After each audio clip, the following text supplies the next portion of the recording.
Welcome. My name is Carl Hawkinson. I work for the University of Minnesota Extension in Hennepin County, and I pretty much revolve around the worlds of emerging farming, emerging farmers, and agroecology.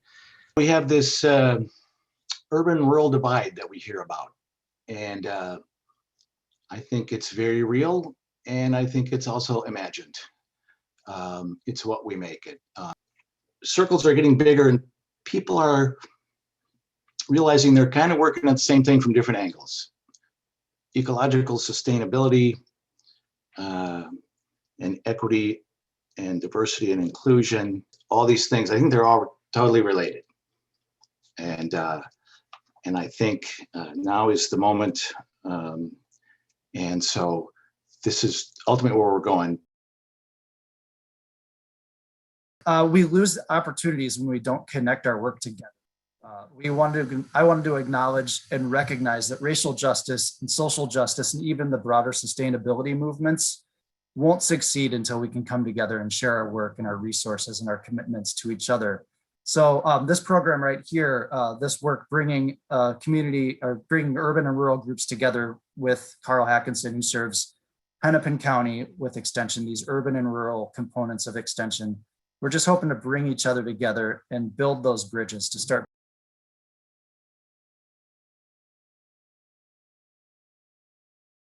Appetite for Change is a community-based not-for-profit located in North Minneapolis, using food as a tool for health, wealth, and social change. It got started officially back in 2012. And what they decided to do, as opposed to reaching out to government and agencies beyond North Minneapolis to try to come in and solve some of the problem, they decided to go directly to the community, ask the community what they saw as the problem and what they thought might be done to correct that. So it's a leading from behind model where we are doing cooking workshops. We are providing job training for youth and some adults. We operate 2 cafes, one in St. Paul, one in North Minneapolis, called Breaking Bread Cafe and Catering. And we do quite a bit of urban agriculture. So happy to be here. Before there was such a thing called urban ag, there was a guy by the name of Daryl growing food in urban areas, not knowing that it would become a movement at some point in time that was, in some people's minds, sexy, and we needed to go and talk to our local government about doing more of it. What we did here in 2014 and 2015 at Appetite for Change, we were able to get some grant funds so that we could begin developing local urban growers and helping them understand the need for controlling their own food landscape.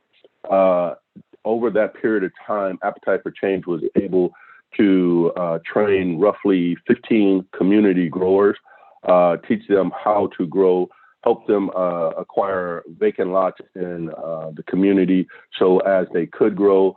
Much of the food that was grown during that time was aggregated and sold at our farmers market on Friday afternoons. However, over the years, we have been able at AFC to get more community members excited about growing food in very small portions, on their property, in their backyard, on the deck, wherever you might call it. That is taking place. So I want us to understand that in the Black community, there's a real stigma associated to growing food, because that then harkens back to times of slavery and other things, right? So they don't just jump on board because you say we're doing urban agriculture and we're about to grow food. Farmers who do really large production farming across the state of Minnesota, and they really want to figure out how do they connect to the inner city with this urban and rural farm situation. So, if in fact we break down some of these silos that we have, and they're very simple things and stuff, right? Urban farmer, rural farm. Can we just be farmers, right? Can we just be community members? Can we just be Minnesotans, right? Whatever the case may be. Once I believe that we break down some of these silos and stuff, right? We don't see each other as the other, but we see each other in a more inclusive way. And so therefore, we're going to try to figure out whatever the missing or the unknown is, so that we get closer, so that we do a better job of being good neighbors. And Nick Olson. And Joan Olson. We are co-owners of Prairie Drifter Farm in Litchfield, Minnesota, which is an organic, diversified CSA vegetable. So Joan and I are out in Litchfield, Minnesota, and Litchfield is on Dakota land. So if we think about who was here before us, I do want to also mention that we are on land that was stolen from the Dakota folks prior to the homesteading of this area. We've been here in Litchfield since 2010. And we have a certified organic vegetable farm, and we predominantly do community supported agriculture. So we are growing food for our community, and then we are delivering boxes weekly to our community. I've been talking to a lot of friends in the Twin Cities, and Daryl, you lifted this up. Right now, the situation in Minneapolis and St. Paul looks very different than it does in rural spaces. And I just want to name that because, as Carl mentioned about this urban-rural divide, some of it's real, some of it's not real. That part's real. Daryl mentioned this too, but in rural communities, some communities don't even have grocery stores, and some that do have grocery stores don't have a lot of fresh produce either. Some do, but some don't. So to be able to take food, we hear from a lot of share members like, I can't get beets anywhere. I can't buy beets at the grocery store. So to be able to just like provide some food that's actually not even available in our community is really important. That like there are so many people in rural and urban spaces who share the same values and want to connect, that we do need to really kind of force ourselves out of some of the rhetoric that we're hearing. Not all rural white folks are racist, and that's something that we've been told. And eventually people start to believe that. And when you start to talk to folks in rural spaces, they kind of like, it's not that they believe it, but when they hear it enough, they start to kind of get frustrated and own that. So we really have this great opportunity right now to come together, have these shared conversations. And it's been said once, twice, three times, but food and connection to the land can really be that plate and that palette for us. So the first challenge that comes to my mind is distance. There's quite a bit of distance between our rural farms and our urban community. So we first got to figure out, how do we bridge the distance?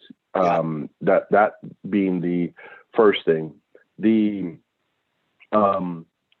second challenge that I see is get people to eat healthy, or is it to get people to be healthy? All right. And those are really two different things. It's also going to say one thing of I think one challenge that's really easy to overcome is kind of a specificity of connection and invitation. I don't know how many of you have ever had people say like, oh yeah, come on over anytime, just come on over. And how many of us actually do that? Like we really kind of need that specific invitation of like, how about, next month on that Saturday, when are you free? Because you can feel very welcome, but if the likelihood of you taking up a visit or an exchange may not be there unless it's specific and it's invitation. So Urban Ventures is a CDC, a community development corporation. And the goal for us is to see every kid within 25 square blocks graduate from high school and move on to some form of post-secondary. And so we do a lot of programs that dovetail into that common goal: parenting and fitness and music and just a plethora of different programs. But that's the final result, is to see kids graduate and move on. We know nutrition is a big part of any kind of academic work, and if kids aren't eating right, then school doesn't go right, and there's all kinds of behavior issues and stuff like that. So we began to notice through our feeding program called the Kids Cafe that a lot of kids were taking stuff home with them. So we realized that there was some food insecurity that we were not addressing. We wanted to grow our own food, and we wanted it to be really neighborhood-based, family-based, kid-based. And so that's what we've strove to do. So I'm sitting down here on the Greenway, the Midtown Greenway right now.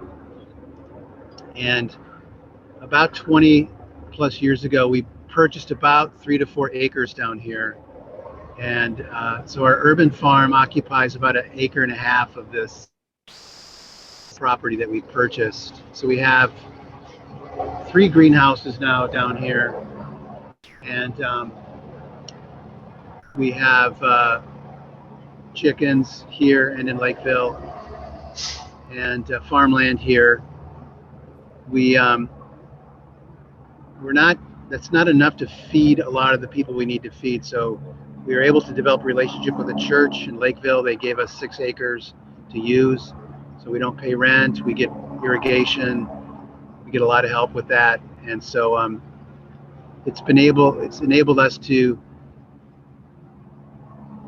feed work with about 35,000 families last year, all told. About 50,000 pounds of.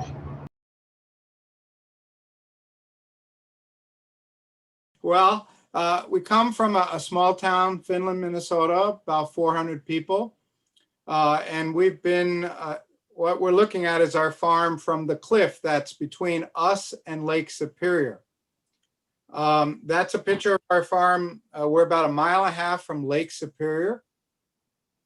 And what's really important about that hill is that it blocks the average cold water temperature that creates in the air. The lake is about 38 degrees on average annually. And so that hill is the difference between lettuce and tomatoes with greenhouses. Over the time, we really ended up focusing on crops. So this is our farm, crop fields. And you know, one of the challenges with growing food up here is that field is on 22 inches to bedrock. Despite that, we've been able to market and do quite well in terms of getting access of food to people that didn't otherwise have it. No one can be sustainable alone. And it's part of a system. And I think that sharing the stories are really, really important. And I think putting some of our assumptions and our cultural trainings at the door and opening ourselves up to thinking new ways and new things, I think will be really important. But one thing, there are signs of hope in our region. 4 of the 8 counties have more farmers today than they did 10 years ago, breaking all the trends of agriculture in our country for the last 100 years. Yep. The number of the more women owned and they're smaller in our region.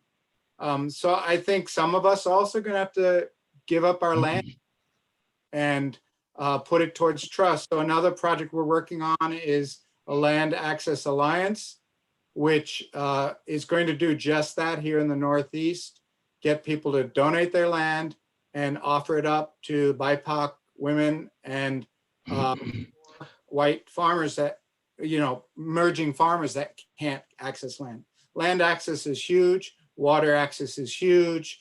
All of these things are part of, and I think the time is now for us all to stop talking and start doing. Yep. And what we're looking for examples. So Yep. looking for examples like Urban Ventures. We're looking for examples like all these different projects that are doing good works. And what we need to do is expand them and empower them and get out of the way too for them.